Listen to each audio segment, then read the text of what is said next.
Hello, আসসালামু আলাইকুম। আজকে আমরা দেখব আরেকটি গুরুত্বপূর্ণ বিষয় ChatGPT-তে কিভাবে আমরা বিভিন্ন সময়ের রিপোর্ট একসাথে ChatGPT-তে আপলোড করে একটা সুন্দর সমাধান পেতে পারি। যেগুলো আমরা ডাক্তার থেকে যদি করাইতে যাই, ডাক্তারের সময় হয় না রোগীর সাথে কথা বলার এবং সুন্দরভাবে বলার মতো সময় বা মন মানসিকতা আমাদের দেশের ডাক্তারদের তেমন একটা থাকে না। তো আমরা এখানে দেখতেছি একজন রোগী উনি এখানে ১ম উনার বর্তমানে যে ডাক্তার দেখিয়েছেন ওইটার একটা প্রেসক্রিপশন উনি দিয়েছেন। এরপর একটা আছে উনার প্রায় ৫ বছর আগের একটা অপারেশনের রিপোর্ট যেটা ক্লিনিক থেকে রোগী ডিসচার্জ করার সময় দিয়ে থাকে। আরেকটা এটা উনার আরেকটা অপারেশন যখন উনার একটা বাচ্চা হয়েছিল। সেই বাচ্চা হওয়ার পর ছাড়পত্রের যেই কার্ড ওইটা। এই ৩ টা একসাথে আপলোড করে দেওয়ার পর রোগী এখানে লিখেছেন, "আমার কি এবার নরমাল ডেলিভারি সম্ভব?" ChatGPT থেকে বলা হচ্ছে, "আপনার রিপোর্ট গুলো থেকে যা বোঝা যাচ্ছে আগের ইতিহাস, ২০ সালে সিজারিয়ান সেকশন হয়েছে।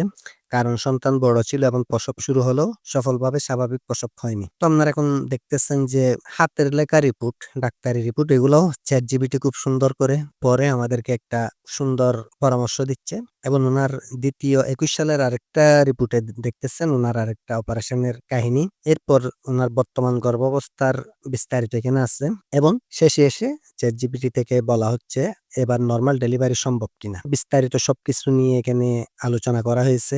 কোন পরিস্থিতিতে নরমাল ডেলিভারি সম্ভব আর কোন পরিস্থিতিতে সম্ভব না। আজকে বলার উদ্দেশ্য হচ্ছে আমরা কিভাবে আমাদের বিভিন্ন রিপোর্ট একসাথে ChatGPT তে আপলোড করে একটা সুন্দর পরামর্শ পেতে পারি বিস্তারিত।